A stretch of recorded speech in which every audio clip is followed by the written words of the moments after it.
Le Cid de Corneille, acte 4 intégral, scène première, Chimène, Elvire. Chimène. N'est-ce point un faux bruit?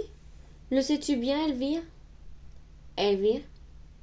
Vous ne croirez jamais comme chacun l'admire, et porte jusqu'au ciel d'une commune voix de ce jeune héros les glorieux exploits. Les morts devant lui n'ont paru qu'à leur honte. Leur abord fut bien prompt, leur fuite encore plus prompte. 3 heures de combat laissent à nos guerriers une victoire entière à 2 rois prisonniers. La valeur de leur chef ne trouvait point d'obstacle. Chimène, à la main de Rodrigue, a fait tous ces miracles. Elvire. Tous ces nobles et forts, ces 2 rois sont le prix. Sa main les a vaincus et sa main les a pris. Chimène. De qui peux-tu savoir ces nouvelles étranges? Elvire. Du peuple qui partout fait sonner ses louanges. Le nom de sa joie est l'objet et l'auteur, son ange titulaire et son libérateur. Chimène. Et les rois, de quel œil voient-ils tant de vaillance? Elvire. Rodrigue n'ose encore paraître en sa présence, mais d'un diègue ravi le présente enchaîné au nom de ses vainqueurs, ses captifs couronnés, et demande pour grâce à ces généreux princes qu'il daigne voir la main qui sauve sa province.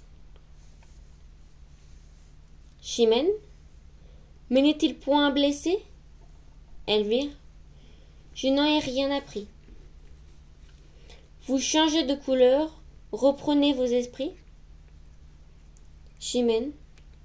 Reprenons donc aussi ma couleur affaiblie. Pour avoir soin de lui, faut-il que je m'oublie? On le vante, on le loue, et mon cœur y consente. Mon honneur est muet, mon devoir impuissant. Silence, mon amour, laisse agir ma colère. S'il a vaincu 2 rois, il a tué mon père. Ces tristes vêtements, où je lis mon malheur, sont les premiers effets qui produisent sa valeur. Et combien que pour lui tout un peuple s'anime, et ici tous les objets me parlent de son crime. Vous qui rendez la force à mes ressentiments, voiles, crêpes, habits, lucubres, ornements, pompes, où m'ensevelit sa première victoire, contre ma passion soutenue bien ma gloire, et lorsque mon amour prendra trop de pouvoir, parlez à mon esprit de mon triste devoir, attaquer sans rien craindre d'une main triomphante. Elvire. Modérez ces transports, voici venir l'infante. Acte 4, scène 2. L'infante, Chimène, Léonore, Elvire. L'infante. Je ne viens pas ici consoler tes douleurs, je viens plutôt mêler tes soupirs à tes pleurs. Chimène. Prenez bien plutôt part à la commune joie, et goûtez le bonheur que le ciel vous envoie. Madame, entre autres que moi, n'a droit de soupirer. Le péril dont Rodrigue a su vous retirer, et le salut public que vous rendent ses armes. À moi seul, aujourd'hui, permet encore les larmes. Il a sauvé la ville, il a sauvé son roi, et son bras valeureux n'est funeste qu'à lui. L'infante. Ma Chimène, il est vrai qu'il a fait des merveilles. Chimène. Déjà ce bruit fâcheux a frappé mes oreilles, et je l'entends partout publier hautement, aussi brave guerrier que malheureux amant. L'infante. Qu'a de fâcheux pour toi ce discours populaire, ce jeune marche qui loue a su jadis te plaire. Il possédait ton âme, il vivait sous tes lois, et vantait sa valeur, c'est honorer ton choix. Chimène. J'accorde que chacun la vante avec justice, Mais pour moi, sa louange est un nouveau supplice. On aigrit ma douleur en l'élevant si haut. Je vois ce que je perds, que je vois ce qu'il vaut. Ah, cruel déplaisir à l'esprit d'une amante. Plus j'apprends son mérite, et plus mon feu s'augmente. Cependant, mon devoir est toujours le plus fort, et malgré mon amour, va poursuivre sa mort. L'infante. Hier, ce devoir te mit en une haute estime. L'effort que tu te fis parut si magnanime, si digne d'un grand cœur, que chacun à la cour admirait ton courage et plaignait ton amour. Me croirais-tu la vie d'une amitié fidèle? Chimène. Ne vous obéir pas me rendrait criminel. L'infante. Ce qui fut bon alors ne l'est plus aujourd'hui. Rodrigue maintenant est notre unique appui, l'espérance et l'amour d'un peuple qui l'adore, le soutien de Castille et la terreur de mort. Ces faits nous ont rendu ce qui nous ont été, et ton père en lui seul se voit ressuscité. Et si tu veux enfin qu'à 2 mots je t'explique, te poursuit à ta mort la ruine publique. Quoi? Pour venger un père est-il jamais permis de livrer sa patrie aux mains des ennemis? Contre nous ta poursuite est-elle légitime? Et pour être punis avons-nous part au crime? Ce n'est pas qu'après tout tu doives épouser celui qu'un père mort t'obligeait d'accuser. Je te voudrais moi-même en arracher l'envie. Ôte-lui ton amour, mais laisse-nous sa vie. Chimène. Ah, madame, souffrez qu'avec liberté, je pousse jusqu'au bout ma générosité. Quoique mon cœur pour lui contre moi s'intéresse, quoiqu'un peuple l'adore et qu'un roi le caresse, qu'il soit environné des plus vaillants guerriers, j'irai sous mes cyprès accablé de ses lauriers. L'infante. Ces générosités quand pour venger un père, notre devoir attaque une tête si chère, mais c'en une encore d'une plus illustre rang, quand on donne au public les intérêts du sang. Non, crois-moi, c'est assez que d'éteindre ta flamme. Il sera trop puni s'il n'est plus dans ton âme. Que le bien du pays t'impose cette loi, aussi bien que crois-tu que t'accorde le roi? Chimène. Il peut me refuser, mais je ne me puis taire. L'infante. Pose bien, ma Michène, ma Chimène, à ce que tu veux faire. Adieu, tu pourras seul y songer à loisir. Chimène. Après mon père mort, je n'ai point à choisir. Acte 4, scène 3. Le roi, Don Diego, Don Arias, Don Rodrigue, Don Sanche. Le roi. Généreux héritier d'une illustre famille, qui fut toujours la gloire et l'appui de Castille, rase de tant d'œil, en valeur signalée, que l'essai de la tienne est sitôt égalé. Pour te récompenser, ma force est trop petite, et j'ai moins de pouvoir que tu n'as de mérite. Le pays délivré d'un si rude ennemi, mon sceptre dans ma main, par la tienne affermi, et les mœurs des faits, avant quand c'est alarme. J'ose puis donner ordre à repousser leurs armes, ne sont point des exploits qui laissent à ton roi le moyen ni l'espoir de s'acquitter vers toi.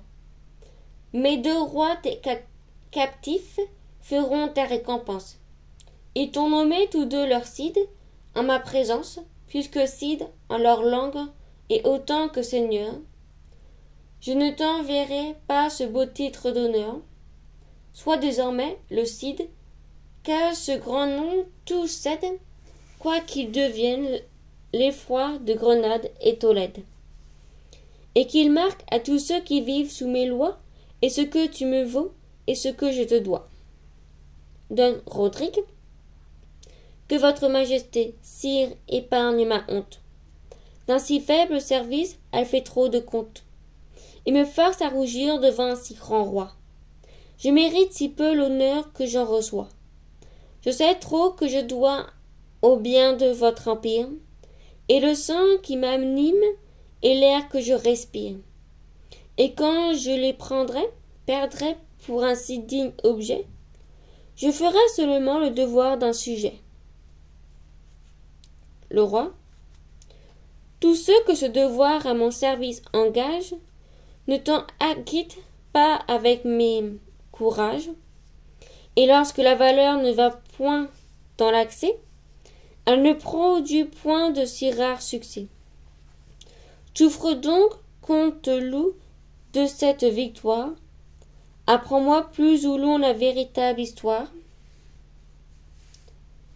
Don Roderick. Sire, avez-vous su qu'en ce danger pressant, qui jeta dans la ville un effroi si puissant, une troupe d'amis chez mon père assemblée sollicita mon âme encore tout troublée. Mais, sire, pardonnez à ma témérité, si j'osais l'employer sans votre autorité. Le péril approchait, leur brigade était prête, et paraître à la cour, eux hasardaient ma tête. Qu'à défendre l'État j'aimais bien mieux donner, qu'aux plaintes de Chimène ainsi l'abandonner. Le roi. J'excuse ta chaleur à venger ton offense, et l'État défendu me parle en ta défense. Crois que dorénavant Chimène a beau parler, je ne l'écoute plus que pour la consoler, mais poursuis. Don Roderick. Sous moi donc cette troupe avance, et porte sur le front une mâle assurance. Nous partîmes 500, mais par un prompt renfort, nous nous vîmes 3000 arrivant au port. Tant à nous voir marcher en si bon équipage, les plus épouvantés reprenaient de courage. J'en cache les 2 tiers aussitôt qu'arrivés, dans le fond des vaisseaux qui leur furent trouvés. Le reste, dont le nom augmentait à leur tour, à toute heure, brûlant d'impatience autour de moi demeure, se couche contre terre et sans faire aucun bruit, passe une bonne part d'une si belle nuit. Par mon commandement, la garde en fait la même, et se tenant caché, aide à mon stratagème. Et je feins hardiment d'avoir reçu de vous l'ordre qu'on me voit suivre, et que je donne à tous. Cette obscure clarté qui tombe des étoiles, enfin avec le flux nous vit voir 30 voiles, l'onde s'enflette dessous, et d'un commun effort, les morts et la mer entrèrent dans le port. On les laisse passer tous leurs pareils tranquilles, point de soldats au port, point au mur de la ville. Notre profond silence abusant leur esprit, ils n'osent plus douter de nous avoir surpris. Ils abordent sans peur, ils ancrent, ils descendent, ils courent se livrer aux mains qui les attendent. Nous nous levons alors, et tous en même temps, poussons jusqu'au ciel 1000 cris éclatants.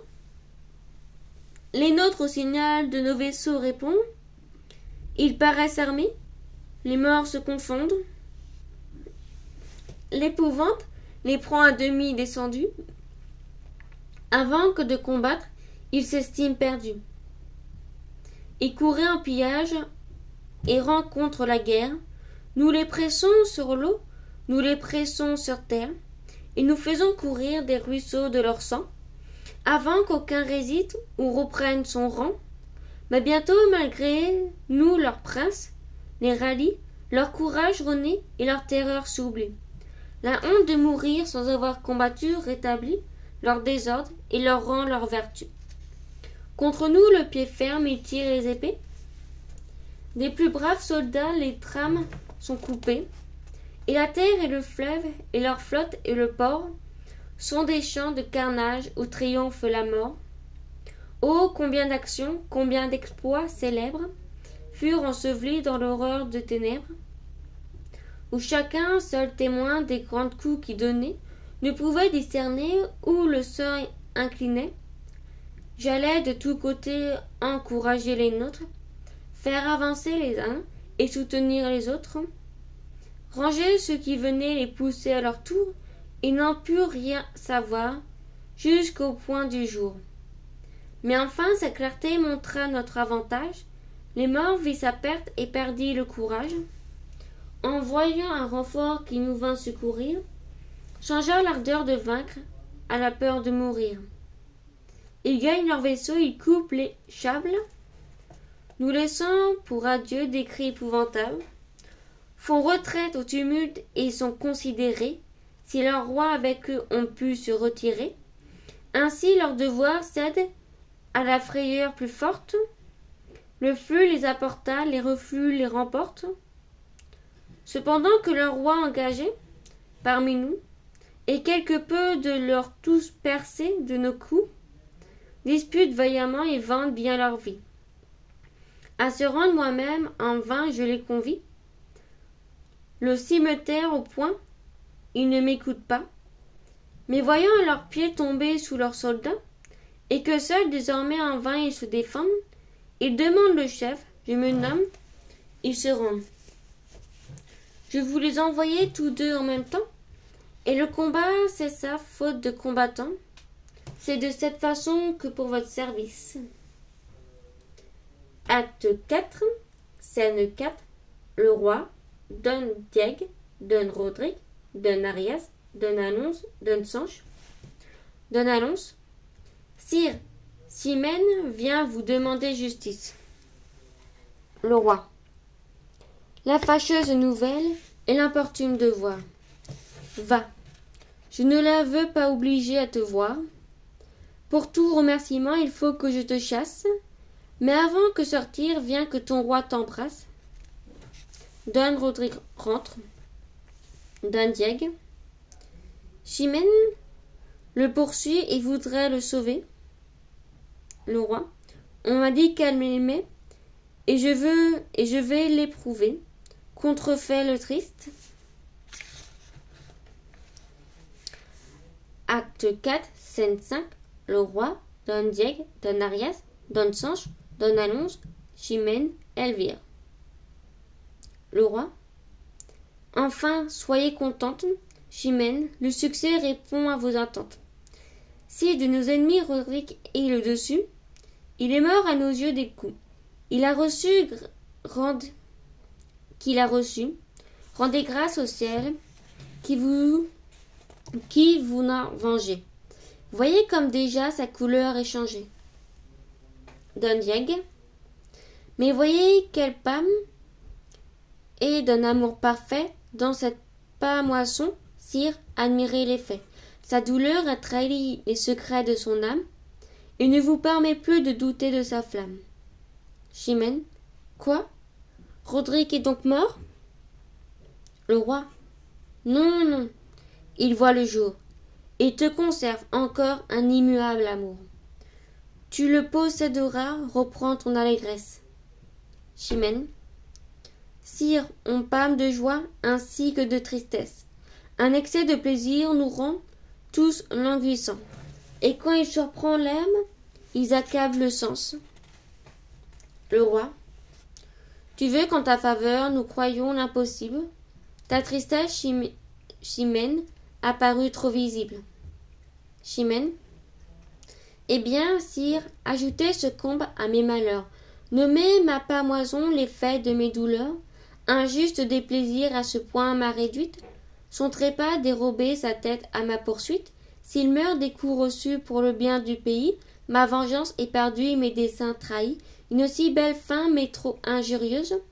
Je demande sa mort, mais non pas glorieuse, non pas dans un éclat qui l'élève si haut, non pas au lit d'honneur, mais sur un échafaud.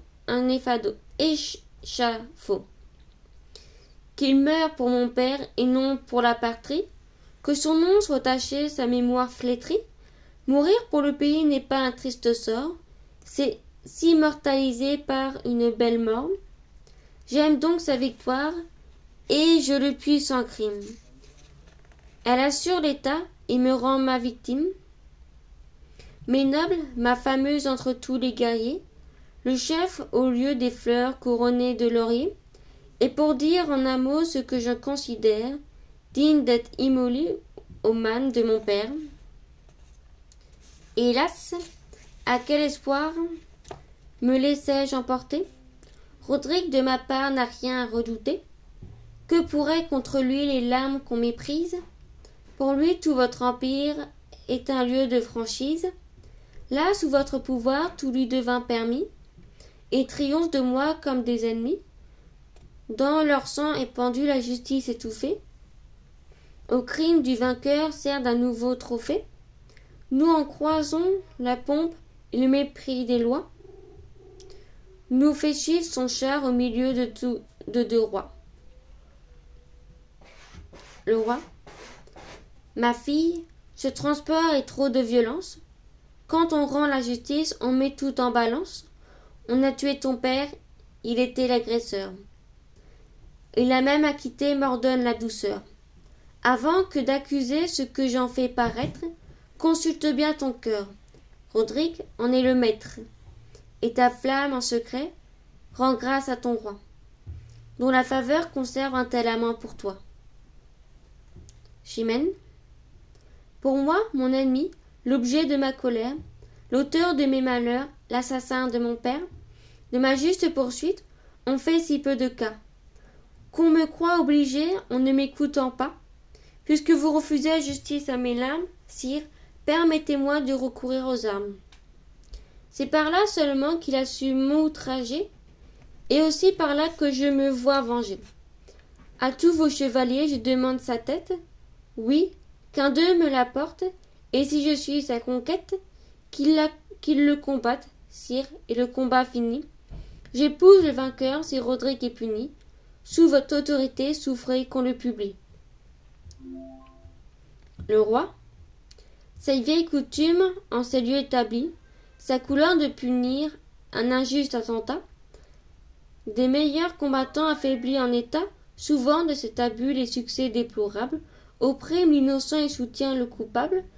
J'en dispose Rodrigue, il m'est trop précieux, pour l'exposer au coup d'un sort capricieux, et quoi qu'il ait pu commettre un cœur si magnanime, les morts en fuyant ont pas emporté son crime. Don Diego. Quoi, sire? Pour lui seul, vous renversez des lois? Qui a vu toute la cour observer tant de fois? Que croira votre peuple et que dira l'envie, si sous votre défense il ménage sa vie, et s'en sert d'un prétexte à ne paraître pas, où tous les gens d'honneur cherchent un beau trépas? Sire, ôtez ses faveurs, qui terniraient sa gloire, qu'il goûte sans rougir les fruits de sa victoire. Le comte eut de l'audace, et on a su punir. Et il l'a fait en brave homme, et le doit soutenir. Le roi. Puisque vous le voulez, j'accorde qu'il le fasse. Mais d'un guerrier vaincu, 1000 prendraient la place. Et le prix que Chimène au vainqueur a promis, de tous mes chevaliers ferait ses ennemis. L'opposer seul à tout serait trop d'injustice. Il suffit qu'une fois il entre dans la lice. Choisis qui tu voudras, Chimène, et choisis bien. Mais après ce combat, ne demande plus rien. Don Diego. N'excusez point par là ceux que son bras étonne. Laissez un camp ouvert, il n'entrera personne. Après ce que Rodrigue a fait voir aujourd'hui, quel courage à ses vains j'oserais prendre à lui. Qui se hasarderait contre un tel adversaire? Qui serait ce vaillant ou bien ce téméraire? Don Sanche. Faites ouvrir le camp. Vous voyez l'assaillant? Je suis ce téméraire, ou plutôt ce vaillant. Accordez cette grâce à l'ardeur qui me presse, madame. Vous savez quelle est votre promesse. Le roi. Chimène. Remets-tu ta querelle en sa main? Chimène. Sire, je l'ai promis. Le roi. Soyez prêt à demain. Don Diego. Non, sire, il faut pas différer davantage. On est toujours trop près quand on a du courage. Le roi. Sortir d'une bataille et combattre un instant. Don Diego. Rodrigue a pris haleine en vous le racontant. Le roi. Du moins, 1 heure ou 2 je veux qu'il se délasse. Mais de peur qu'un exemple un tel combat ne passe, pour témoigner en tout regret le permet, un sanglant procédé qui ne meut plus jamais. De moi, ni de ma cour il n'aura la présence. Il parle à Don Arias. Vous seuls des combattants suggérez la vaillance. Ayez soin que tous deux fassent en gens de cœur, et le combat finit m'a mené le vainqueur. Quel que soit même prix acquis à sa peine, je le veux de ma peine présenter à Chimène, et que pour récompenser il reçoive sa foi. Chimène, sire, c'est me donner une trop dure loi. Le roi, tu t'en plains, mais ton feu loin d'avouer ta plainte. Si Rodrigue est vainqueur, l'accepte sans contrainte. Cesse de murmurer contre un arrêt si doux. Qui que ce soit les deux, j'en ferai ton époux. Fin de lettre 4.